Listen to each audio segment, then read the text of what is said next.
Assalamualaikum warahmatullahi wabarakatuh. Waalaikumsalam warahmatullahi wabarakatuh. Bismillahirrahmanirrahim. Alhamdulillahi rabbil alamin. Wassalatu wassalamu ala ashrafil anbiya'i wal mursalin, Sayyidina wa maulana Muhammadin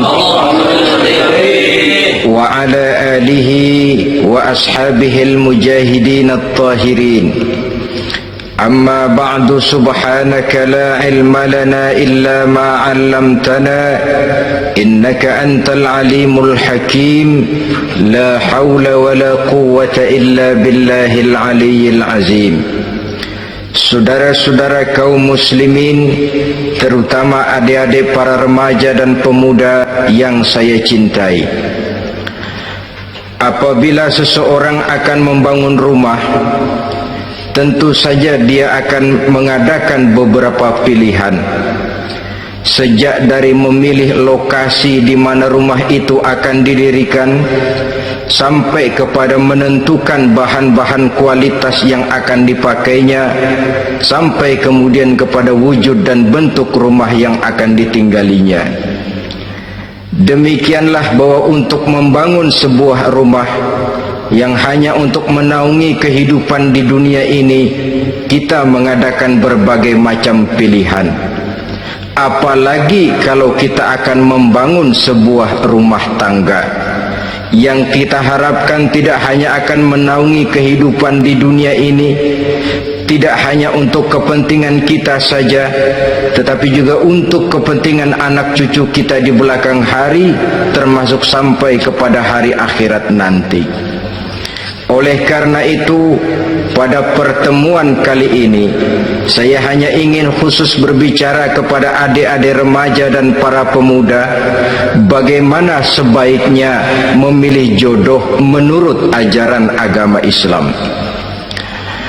Dalam Al-Quran, Allah subhanahu wa ta'ala menjelaskan, Zuyyina linnasi hubbus syahawati minan nisa, bahwa manusia apapun jenisnya, asal dia bernama manusia, dihiasi dengan perasaan cinta kepada perempuan. Jadi sejak dahulunya secara fitrah, laki-laki senang kepada perempuan, sebagaimana perempuan pun senang kepada laki-laki. Dihiasi rasa cinta ini dalam kehidupan manusia. Dan oleh karena adanya rasa cinta, berkembanglah segala macam persoalan, sehingga seorang ahli cinta pernah berkata, cinta adalah 5 huruf yang membuat persoalan tidak akan pernah selesai. 5 huruf yang membuat persoalan tidak akan pernah selesai-selesai. Tetapi dalam kehidupan sehari-hari sering kita saksikan bahwa cinta ini bisa mendorong, memberikan motivasi yang baik, dan cinta ini pun bisa juga memberikan dorongan yang tidak baik. Oleh karenanya, apabila cinta itu ibarat setetes embun yang jatuh di bumi yang subur, akan tumbuhlah di atasnya aneka ragam bunga-bungaan yang harum semerbak, indah mewangi, sedap dipandang orang, menebarkan rasa aman, damai, sentosa, dan begitu selanjutnya.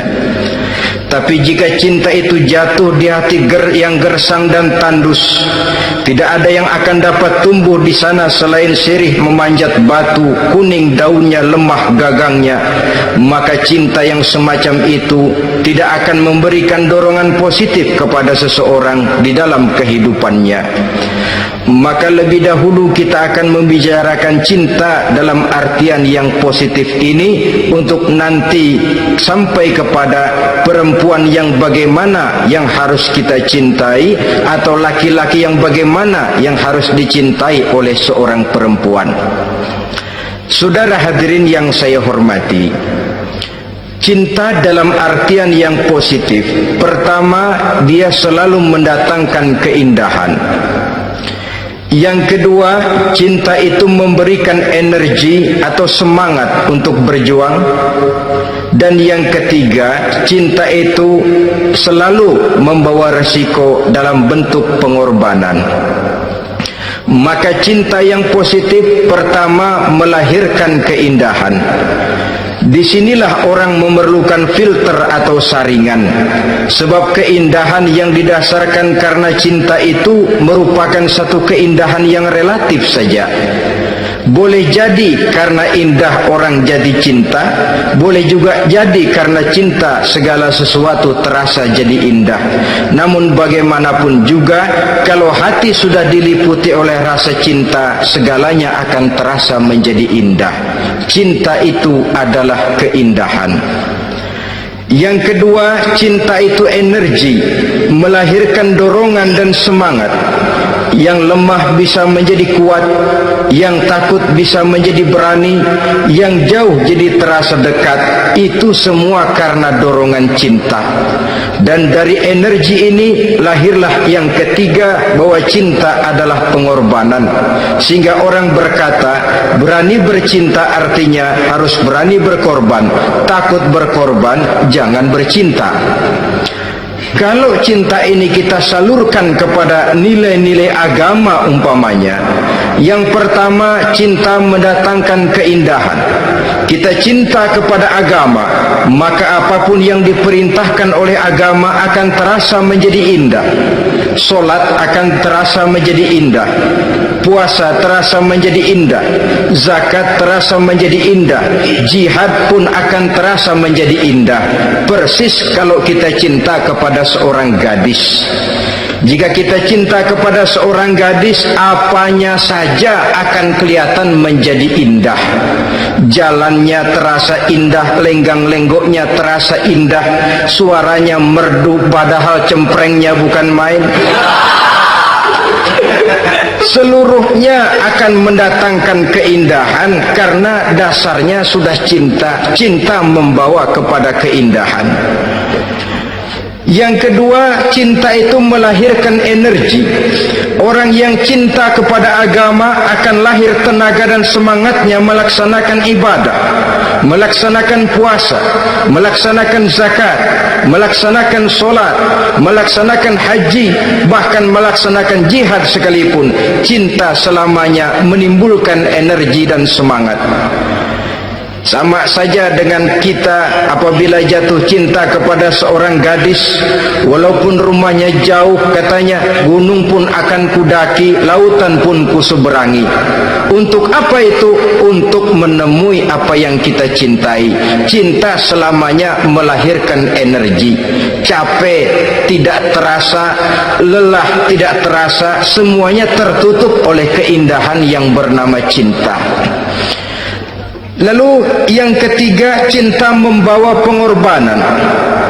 Apabila kita cinta kepada agama, maka pengorbanan terhadap apapun yang diminta oleh agama, baik itu pengorbanan waktu, tenaga, pikiran, harta, bahkan pengorbanan nyawa sekalipun, kita tidak akan berat melaksanakannya karena cinta kita kepada agama yang kita anut ini.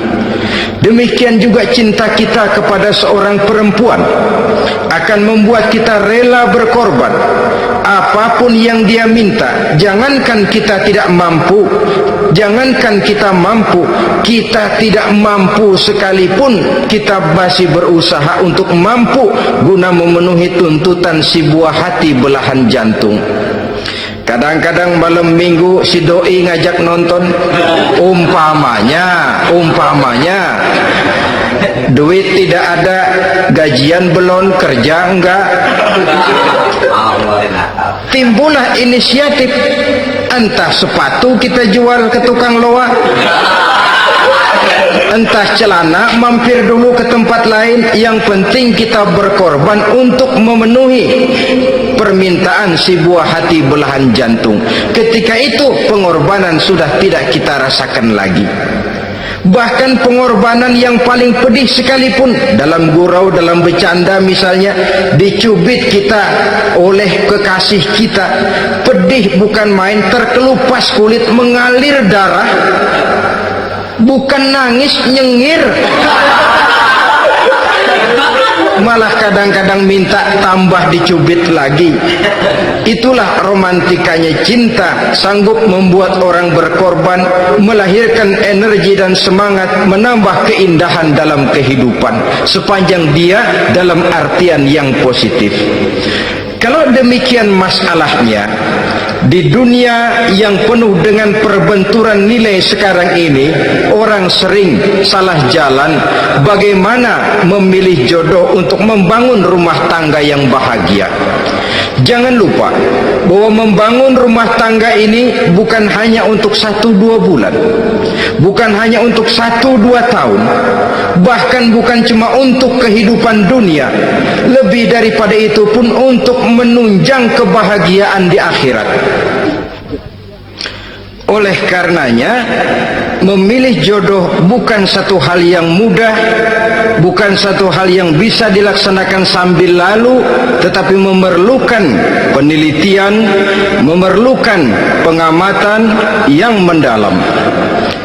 Apa petunjuk agama tentang itu? Dengan kata lain, bagaimana seharusnya seseorang memilih jodoh dalam kehidupannya? Ini tentu saja sumbangan moral buat adik-adik remaja dan para pemuda yang lagi kebingungan memilih jodoh, atau barangkali buat bapak-bapak yang kepengen nambah lagi.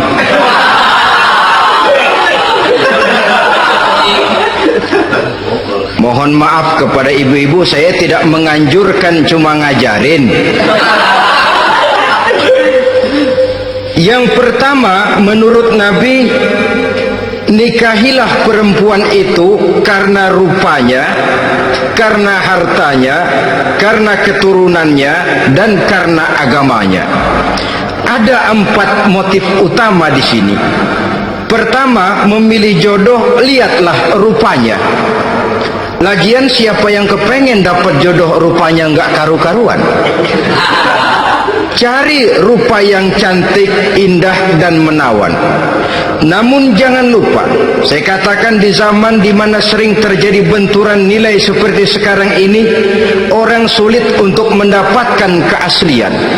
Di mana teknologi sudah sedemikian canggih, di mana ilmu kedokteran sudah sedemikian maju, maka berbagai macam rupa bisa dibentuk dengan apa yang dinamakan operasi plastik misalnya.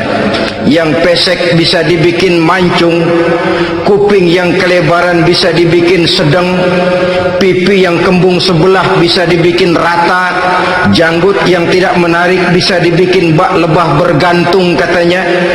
Oleh karena itu, kalau pilihan hanya tertuju kepada rupa yang cantik saja semata-mata, kita sudah melakukan satu kesalahan yang sangat besar. Sebab apa? Diperingatkan oleh Nabi melalui hadis Ibnu Majah, Bazar dan Baihaqi dari Ibnu Umar. Janganlah kamu kawini seorang perempuan karena kecantikannya, sebab kecantikan boleh jadi akan mencelakakan. Jangan juga kamu kawini perempuan karena hartanya, sebab kekayaan biasanya akan mendatangkan kesombongan. Tetapi kawinilah karena agama dan akhlaknya, karena itulah yang akan membawa kepada kebahagiaan.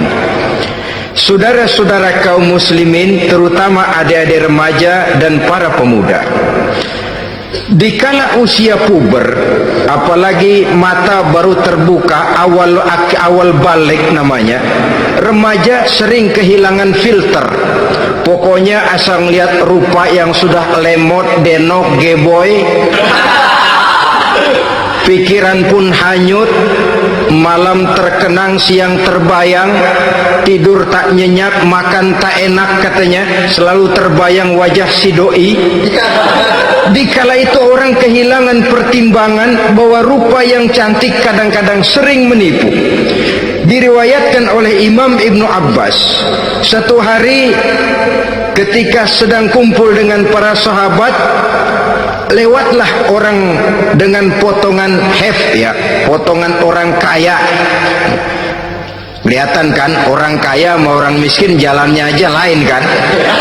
Jalannya saja, jangan gaya hidupnya, jalannya saja lain. liwat dia. Rasul bertanya kepada seorang sahabat, menurut pendapatmu bagaimana orang yang lewat itu? Kata sahabat, oh, yang lewat ini ya Rasul, kalau dia meminang perempuan pasti diterima, kalau dia menolong orang pasti berhasil, kalau dia ngomong pasti didengerin. Kenapa? Orang kaya. Orang kaya ya Rasul. Kalau dia minang, perempuan mana yang kagak bisa menerima kalau dipinang oleh orang kaya, biar mukanya udah belipet kayak dompet tanggung bulan. Kalau memang duitnya banyak, nggak kelihatan tuh muka yang belipet, yang kelihatan duit. Kalau dia nolong orang pasti berhasil apa yang dia tolong itu. Kalau dia ngomong pasti didengerin orang, walaupun omongannya biasa-biasa saja. Kenapa? Orang lihat penampilannya. Sudah, ketika orang itu lewat, beberapa lama kemudian lewat lagi seseorang yang kelihatannya miskin. Rasul tanya lagi, kalau orang ini bagaimana pendapat kamu? Wah, potongan begini sih Rasul, kalau dia minang orang tolak. Siapa yang mau kawin sama kere begini?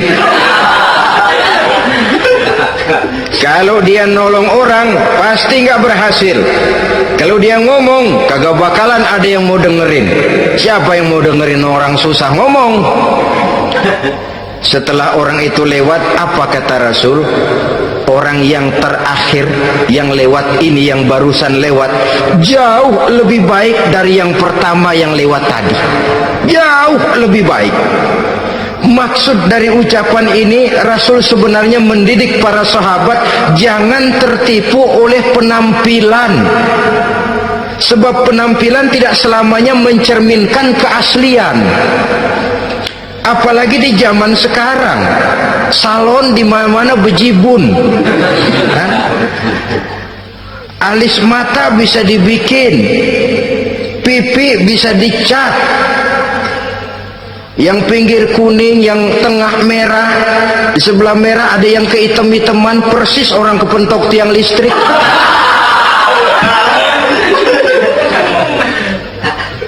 Kecantikan yang artifisial, kecantikan yang bukan alami. Karena itu silakan saja cari yang cantik, tapi jangan terpaku sampai di situ. Sebab kecantikan di samping dia mudah berubah oleh pergeseran masa dan pertukaran waktu, ternyata penampilan tidak selamanya mencerminkan keaslian. Lain hari seorang sahabat pernah mengadu, ya Rasul, ada apa? Inna imraati la turaddu yadul lamis.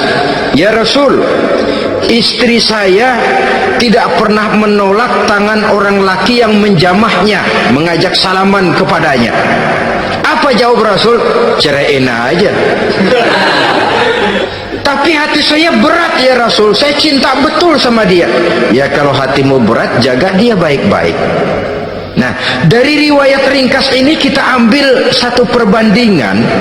Memang punya istri berwajah cantik itu kadang-kadang si malakama kalau imannya tidak kuat.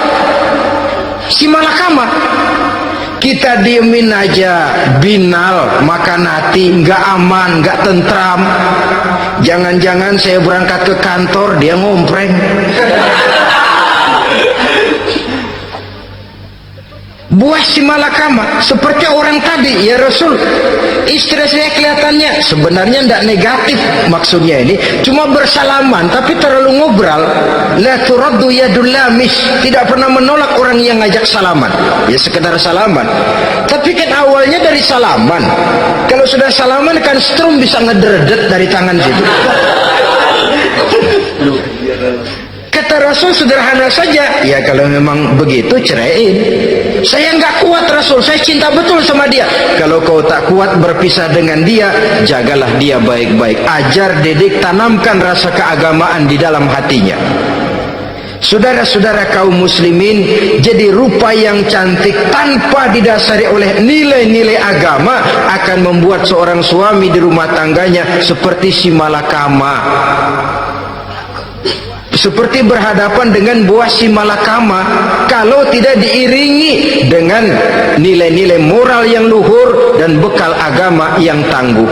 Akan pergi jauh dari rumah rasanya tidak aman, sedangkan di rumah saja siapa yang akan mencari nafkah, dan begitu selanjutnya.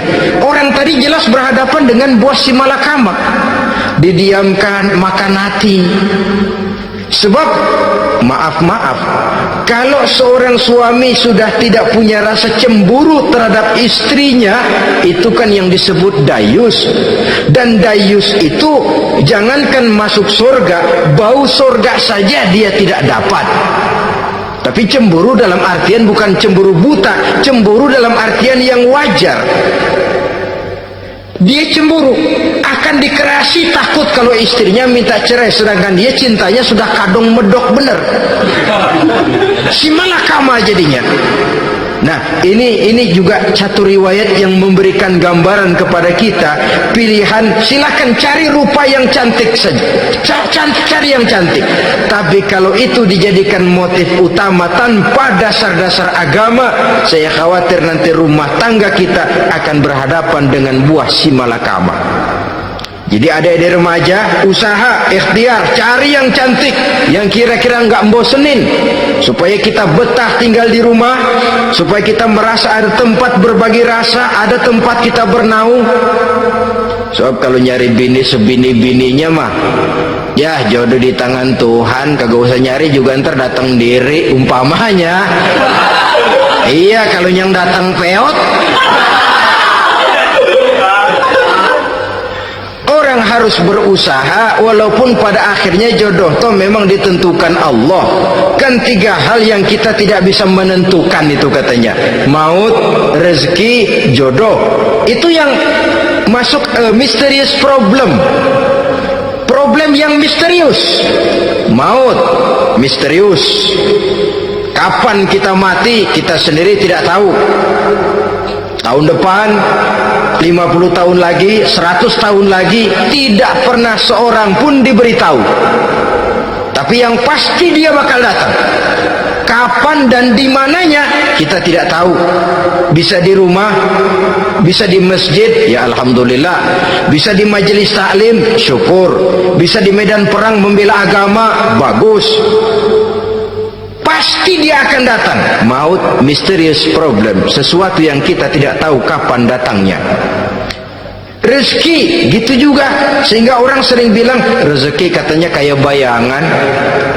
Kita ubur-ubur dia lari, kita diem dia mah diem. Setengah mati kita ubur-ubur. Emang ukuran segitu aja. Begitu kita nggak ngapa-ngapain, datang yang bawain rezeki. Namanya rezeki itu mysterious problem. Kadang-kadang ngobek sungsang sumbol, udah segala tanah orang kita ukur-ukurin. Udah segala ngomong sudah nggak ada yang loh, terus udah buta. Tapi memang bayangan, kalau belum rezeki ya belum. Kadang-kadang nyari kode sampai tidur di kuburan, belepotan tanah kuburan loh. Yang aneh lagi, kadang-kadang orang gila ditanyain. Allahu Akbar, ini kode-kode zaman sekarang ini, sampai orang waras nanyain orang gila, itu gimana itu? Ini sudah efek yang betul-betul negatif. Sudah jelas orang gila kok ditanya. Apa kira-kira yang nanya nggak lebih gila dari yang gila itu?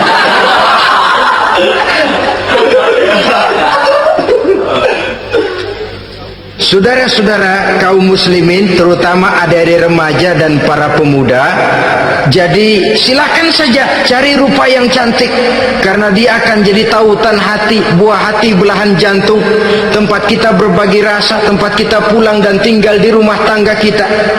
Tapi hendaknya kecantikan rupa itu diiringi juga dengan kecantikan budi. Karena itu cari rupa yang cantik. Ini pilihan utama. Yang kedua, kata Nabi, harta, cari yang kaya. Tetapi jangan lupa, jangan dijadikan pilihan utama. karena kekayaan sering mendatangkan kesombongan. Apalagi kalau seorang pemuda mendapat istri orang kaya, hidupnya dimodali oleh istrinya, maka biasanya wibawanya sebagai seorang suami akan hilang. Akhirnya komando di tangan istri. Dikala itulah suami tidak lebih daripada prajurit yang taat kepada komando istrinya. Padahal menurut konsep Quran, ar-rijalu qawwamuna 'alan nisa, laki-laki diciptakan sebagai pembimbing bagi perempuan. Kalau nanti suatu saat terjadi benturan, sedangkan modal diberikan oleh istri, terjadilah pengungkitan. Kata istrinya apa? Lu jangan bertingkah, lu kan kawin sama gue, modal lu kolor doang.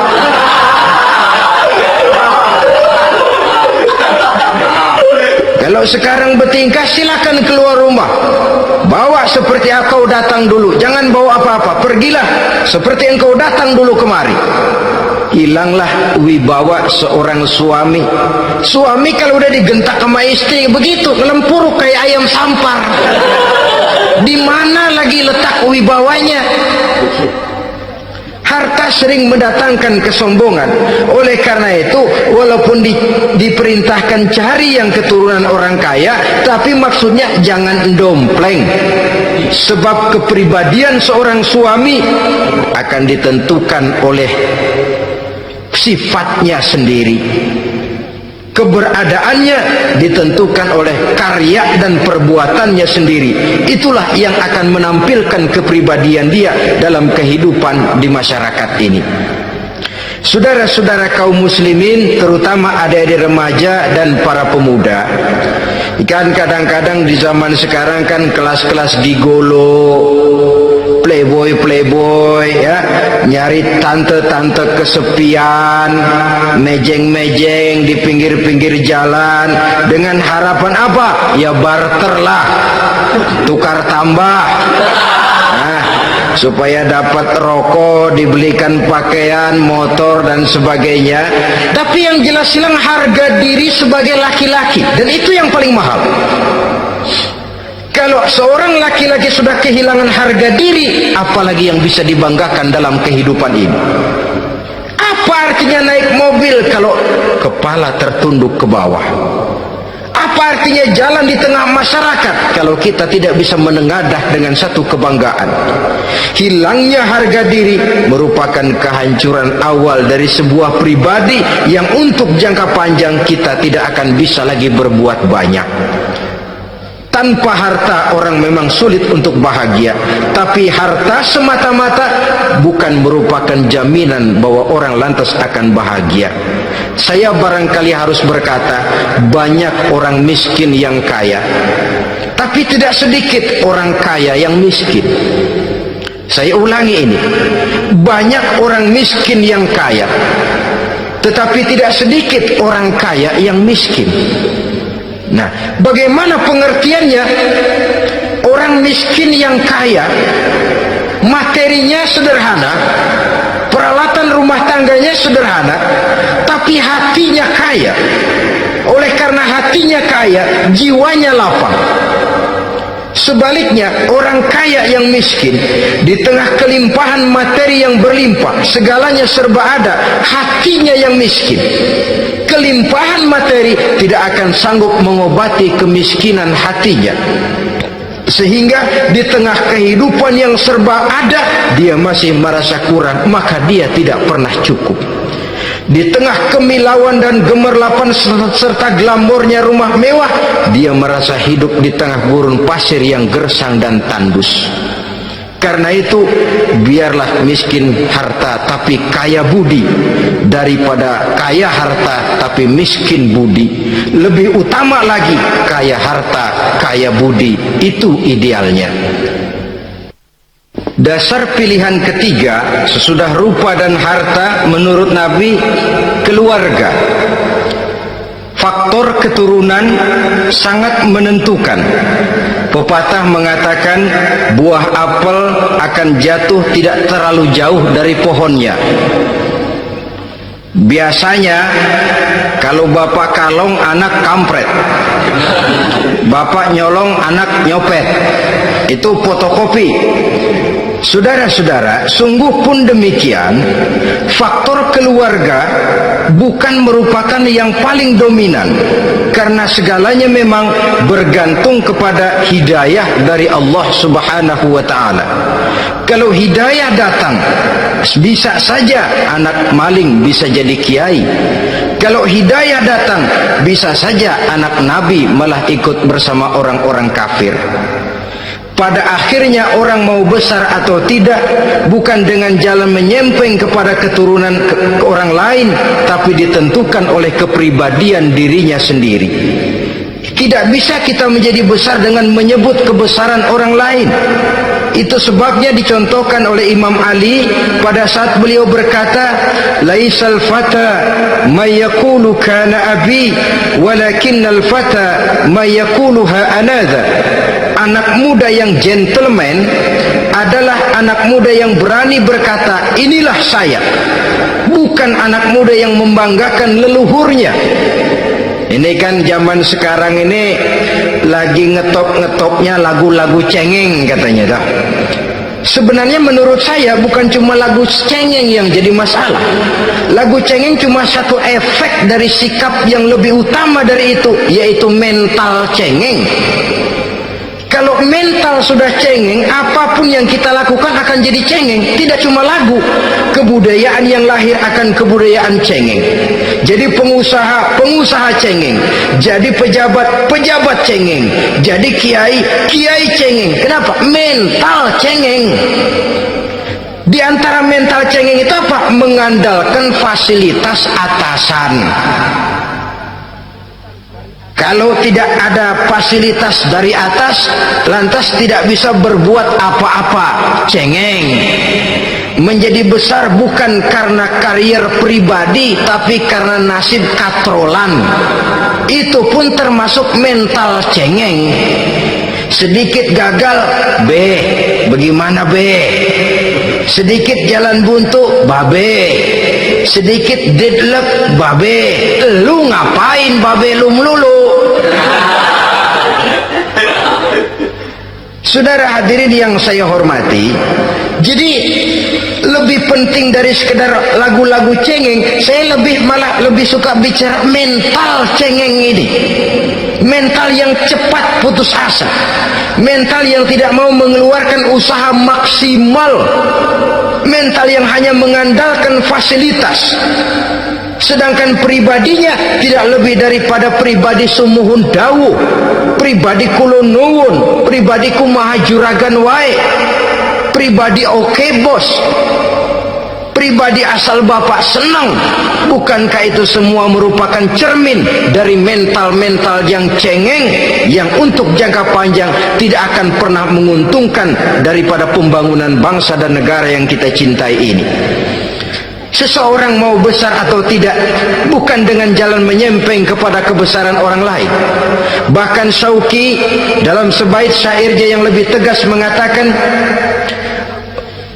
wa syarrun nasi zu khumulin iza fakhartahum zakarul jaduda wa syarrun nasi wa khairun nasi zu syarafin qadimin aqama li nafsihi syarafan jadida. Generasi yang paling jelek adalah generasi pemalas. Kalau kelihatan orang lain lebih hebat dari dia, disebut-sebutnya kebesaran nenek moyangnya. Dia sendiri nggak punya prestasi apa-apa. Kerjanya cuma ngandelik kerjanya cuma menggelayuti fasilitas orang tuanya. Tanpa itu dia tidak akan punya nilai dan harga sama sekali. Ini generasi paling jelek. Kalau orang lain kelihatan lebih hebat, dia sebut nenek moyangnya.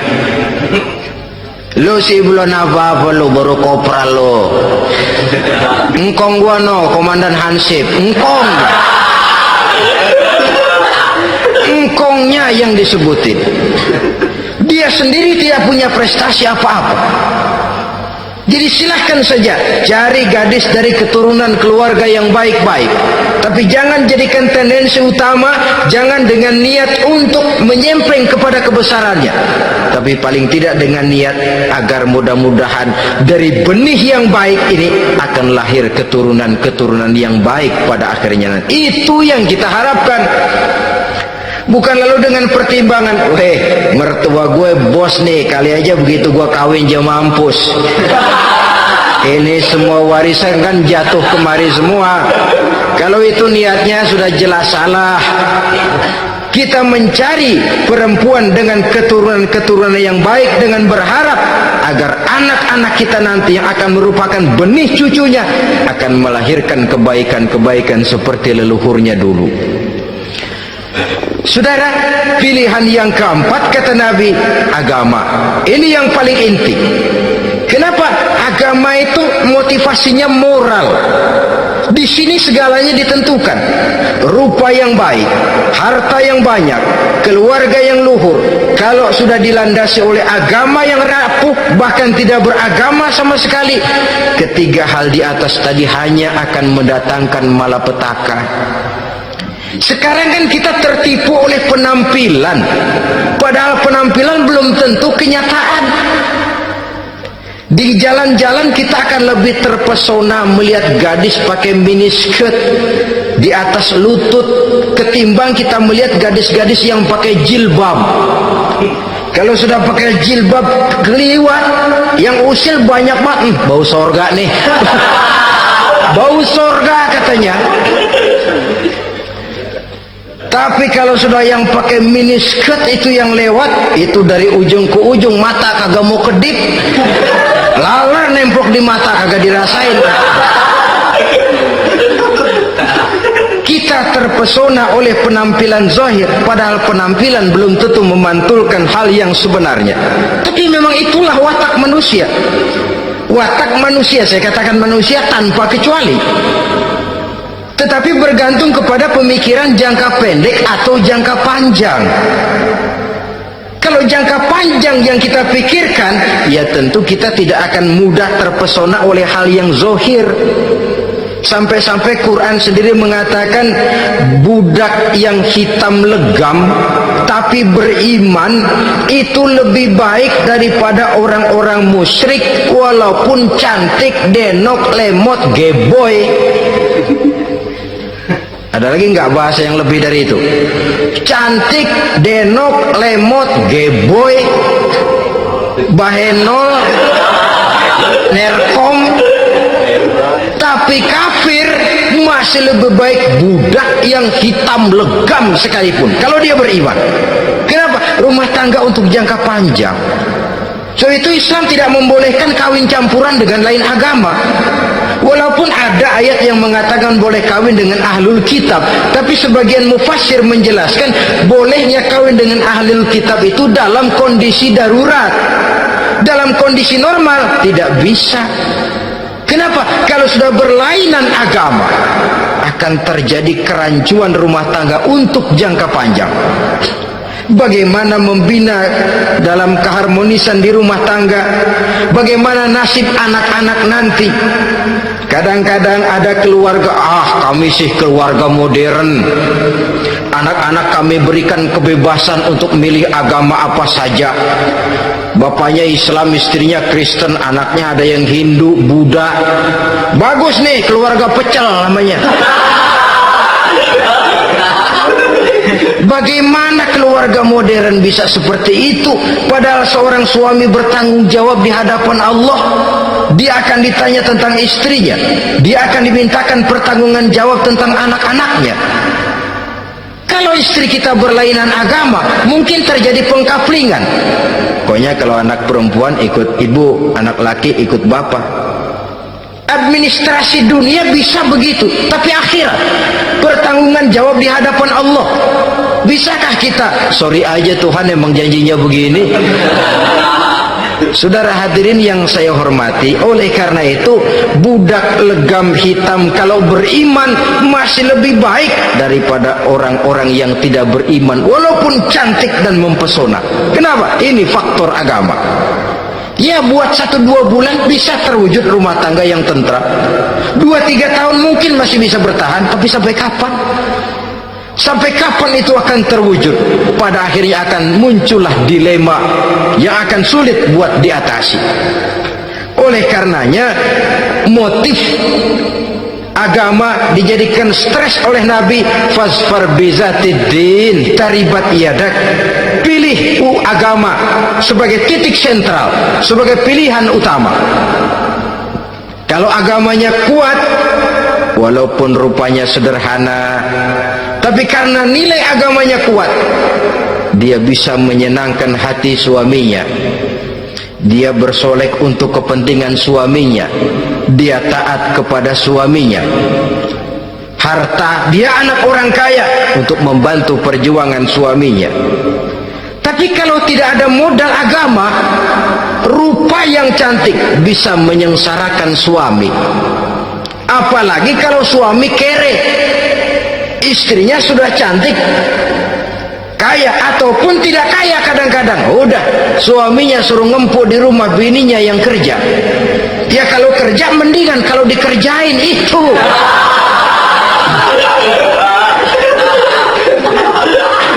Itu yang repot.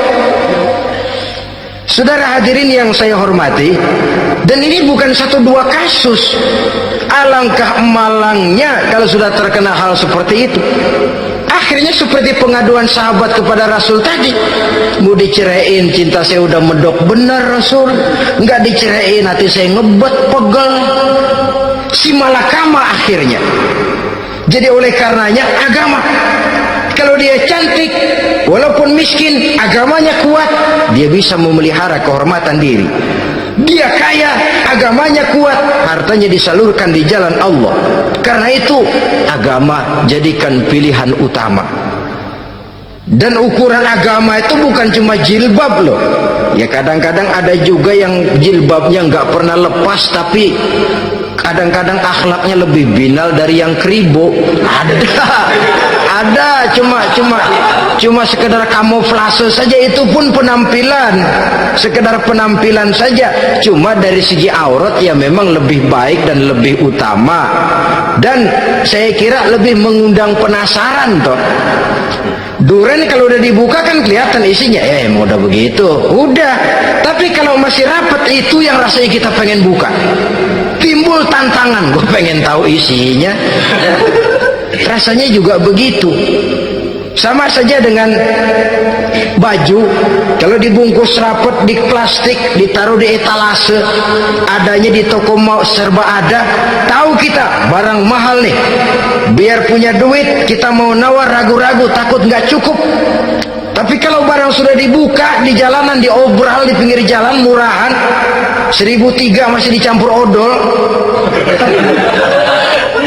Yang begitu sih biar nggak punya duit, kita berani banget tanya, nawar, megang lagi nyemek.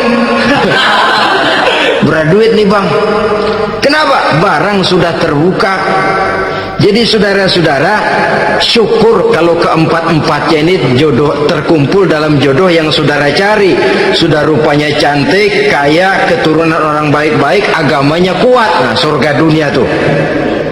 Yang begitu cari. Kalau ada yang begitu, saya juga mau nambahin satu lagi.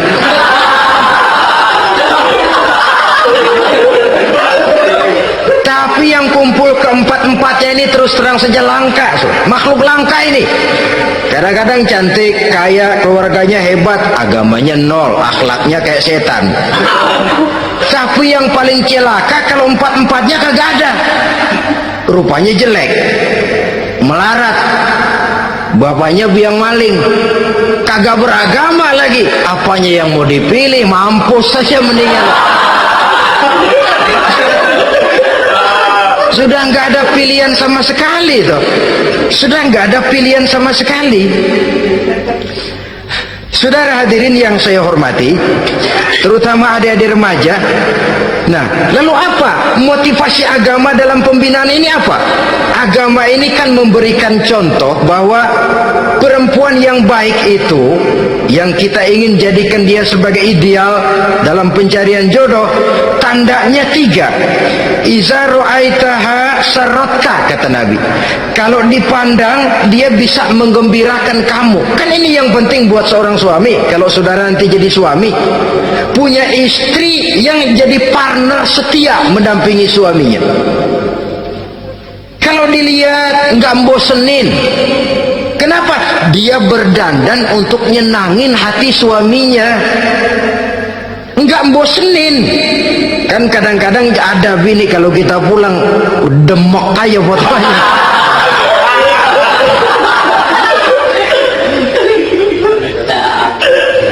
Ini yang bikin suami nggak betah di rumah ini kan yang begini. Adapun perempuan yang beragama, apabila dipandang oleh suaminya, dia pandai menyenangkan hati suaminya. Andai kata suaminya dalam kesulitan, dia tidak menambah beban kesulitan. Paling tidak dia bisa memberikan satu bantuan moral. Bantuan moral untuk mengurangi beban kesulitan daripada suaminya. Suami pulang dagang rugi, kata istrinya, romantika bang. Sekali-sekali lah, masa selamanya dagang mau untung. Besok siapa tahu untung lebih besar. Kan meringankan toh. Kadang-kadang enggak, suami pulang dagang dari pasar panas rugi, sampai rumah bini pidato pletar-pletor. Lu dagang rugi, emang lu laki goblok.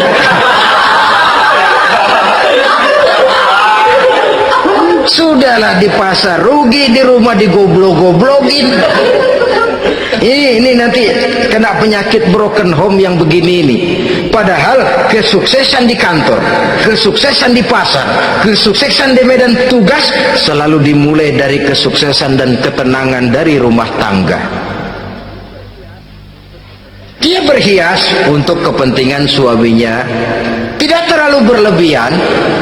Dan suaminya pun pandai menghargai istrinya dengan kata-kata yang menimbulkan gairah dan semangat. Melihat istrinya bersorak, kamu makin cantik saja. Jangan juga kadang-kadang suami ketus, ngelihat dasu pulang kantor, lihat suaminya, istrinya dandan rapi, tumben lu mau bekasin apa? Mau bekasin katanya. Artinya apa ini? Pandai mengembirakan, bisa tenggang rasa, bisa berbagi rasa, sehingga suami merasa ada tempat dia bertukar pikiran, ada tempat dia membicarakan persoalan. Dialog dalam kehidupan berumah tangga itu sangat diperlukan. Iza ra'aitaha sarratka, kalau dipandang dia sanggup mengembirakan kamu. Dikasih uang 500 senyum, 5.000 pun ketawa, menggembirakan. Dia bisa taruh kata hatinya kesel, tapi mulutnya senyum. Nah ini yang sulit ini, senyum tapi kesel, kesel tapi senyum. Kadang-kadang istri itu kan kalau sudah kesel, suami pulang nggak bisa dia menyembunyikan kekesalannya. Dari jauh suami sudah lihat ini yang nyambut, ini bemo ini. Udah monyong serem. Saudara hadirin yang saya hormati, yang kedua, bila diperintah dia taat. Ini pengaruh agama. Sehingga Nabi mengatakan, "Lau amartu li ahadin ayyasjuda ila ghairiha, la amartul mas'ada la amartul mar'ata litasjuda ila zawjiha likibari haqqihi 'alaiha." Andai kata saja boleh aku memerintahkan manusia untuk sujud kepada sesama manusia, pastilah aku perintahkan perempuan untuk sujud kepada suaminya. Kenapa? Karena besar hak suaminya kepada dirinya. Untung sujud kepada manusia tidak boleh. Andai kata boleh, perempuan disuruh sujud sama suaminya. Ini tidak perlu sampai sujud, cium tangan saja minta ridho suami. Kadang-kadang perempuan sekarang berat, paling banter setahun sekali lebaran doang. Laki pulang sembahyang tubruk, cium tangan minta ridho, nangis segala macam. 3 hari habis lebaran beras habis, monyong aja lagi.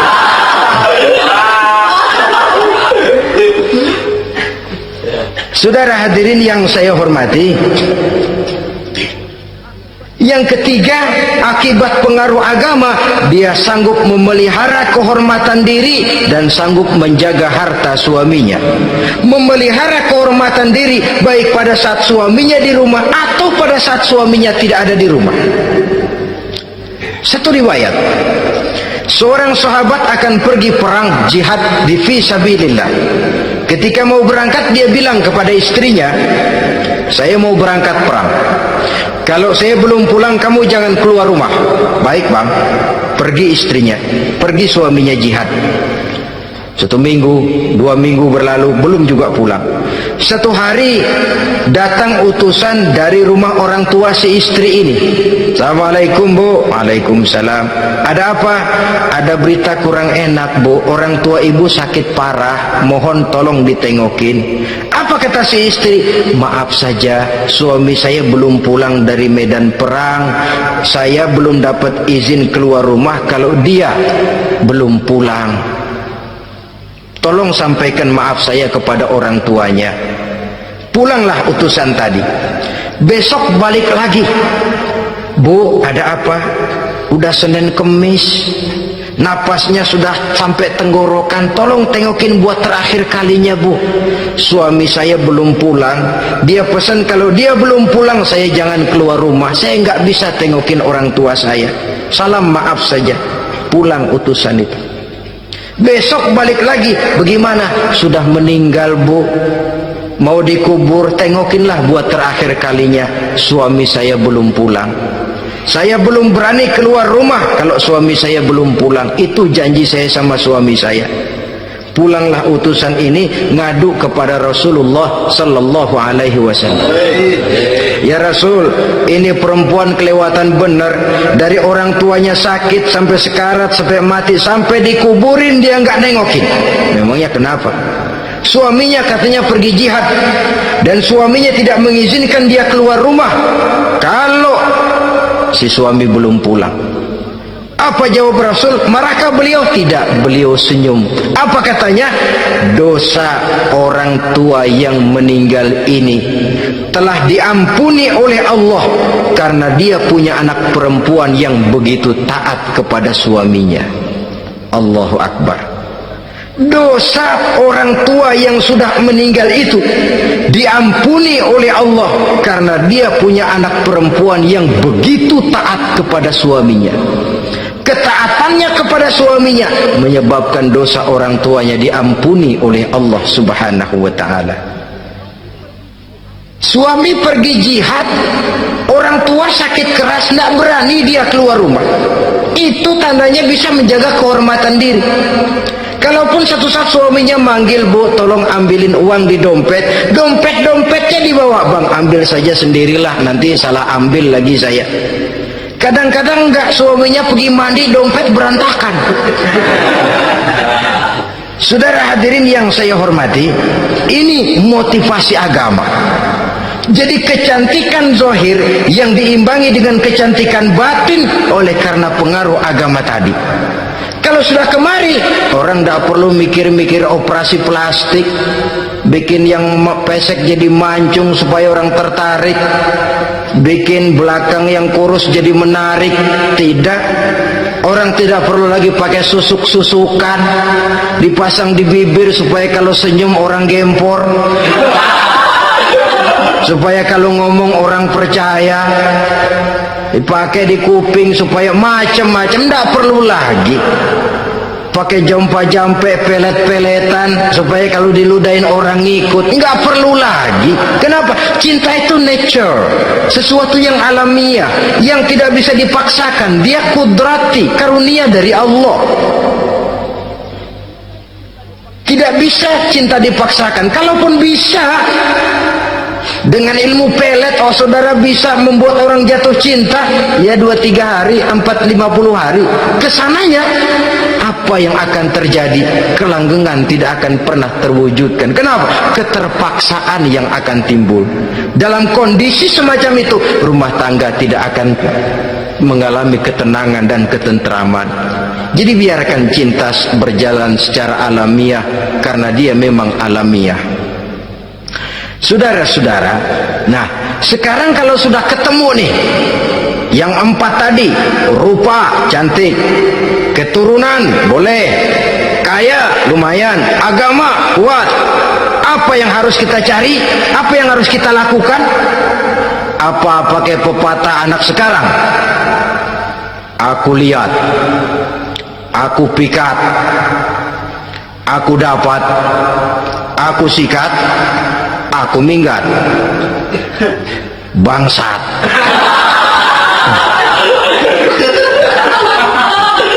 Itu kan ada moto cinta kilat begitu tuh. Cinta kilat katanya, aku lihat, aku pikat, aku dapat, aku sikat, aku minggat. Bangsat. Atau kita harus hanyut dalam arus free love, free sex, summon living, eksperimen dulu? Tidak.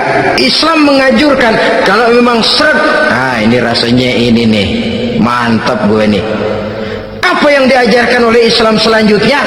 Meminang, saudara-saudara. Meminang adalah langkah awal untuk mengikat tali pernikahan. Diizinkan meminang, dan di dalam meminang pun diizinkan untuk melihat. Cuma kalau boleh, ya syaratnya itu waktu melihat itu jangan sampai ketahuan si perempuan yang akan kita pinang itu. Untuk apa kita meminang? Pertama, untuk yakin bahwa perempuan yang kita inginkan ini sudah kumpul syaratnya itu, tidak ada cacatnya. Yang kedua, untuk memperkuat tekad hidup berumah tangga, diperlukan meminang. Adapun adat itu berbeda, tapi bahwa konsep meminang itu dalam Islam ada, itu jelas. Ya kalau mesti bawa pisang raja, pakai roti buaya, pakai martabak segede ban mobil truk segala macam, itu adat saja ya. Tapi yang real meminang itu ada dalam Islam. Nah, bagaimana adab meminang? Setelah kita tahu anak ini cantiknya ya, keturunan baik ya, kekayaannya lumayan, agamanya kuat, pinanglah dia. Caranya boleh lihat langsung kalau bisa tanpa setahu si perempuan. Dan batas yang boleh dilihat itu muka dan tangan, itu saja. Jadi jangan gerusak. Minta permisi Pak, saya mau ngelihat anak bapak seutuhnya, soalnya buat saya ini nanti. Apanya aja dibedolin, jangan. Kira-kira yang boleh itu muka sama tangan. Andai kata kita risih, sebab nanti kalau nggak jadi akan jadi timbul rasa malu dan si perempuan juga kasihan. Boleh mengutus perempuan yang kita percaya. Coba kau ke sana, lihat kondisinya yang sebenarnya bagaimana. Kalau ngelihat dari jauh sih utuh, siapa tahu nanti tangannya kurang sebelah. Coba lihat sana. Saudara-saudara, kemudian boleh juga ditanyakan kepada orang tuanya, dan dalam hal ini orang tua si gadis tidak boleh menyembunyikan aib atau cacat yang dimiliki oleh anaknya. Dia harus menceritakan apa adanya, sampai pun kekurangan anaknya yang paling kecil sekalipun. Sebab apa? Jangan sampai istilah pepatah beli kucing dalam karung. Kedengeran suaranya doang, meong-meong, begitu dibuka tuh kucing gempor sebelah kakinya nggak ada. Kan tentu kita tidak kepengen kecewa di belakang hari. Itulah perlunya meminang sebagai jembatan untuk menuju kepada pernikahan. Nah, dengan demikian, kalau sudah usaha meminang ini dilaksanakan, jangan merasa sudah setengah resmi. Ini yang kadang-kadang jadi penyakit. Malah sesudah meminang harus masing-masing lebih menjaga diri, menjaga kehormatan, menjaga pergaulan. Kenapa? Agar saat memasuki jenjang pernikahan nanti merupakan jenjang yang sangat ditunggu-tunggu. Ada rasa keinginan tahu. Kalau tidak, ya udah biasa, nggak giroh lagi ngadepin perkawinan. Kenapa? Kemarin-kemarin gue udah cobain. Hilang gairah lagi. Sebab itu kalau sudah meminang, jangan merasa sudah setengah halal. Udah minang ini kadang-kadang orang tua juga konyol, sudah dipinang diumbar, lu bawa kemana keda lu udah pinang, padahal meminang itu cuma langkah awal, sedangkan selanjutnya harus lebih berusaha menjaga kehormatan diri sampai pada saat nanti pelaksanaan pernikahan. Nah, saudara-saudara, terutama adik-adik remaja dan para pemuda, walaupun agak sekilas memang karena terbatasnya waktu pada pertemuan ini, mudah-mudahan bisa memberikan gambaran yang sepintas tentang bagaimana sebaiknya kita memilih jodoh di dalam membina rumah tangga yang bahagia. Semoga ada manfaatnya. Terima kasih atas segala perhatian, mohon maaf atas segala kekurangan. Usikum wa nafsi bitaqwallah. Wassalamualaikum warahmatullahi wabarakatuh. Waalaikumsalam.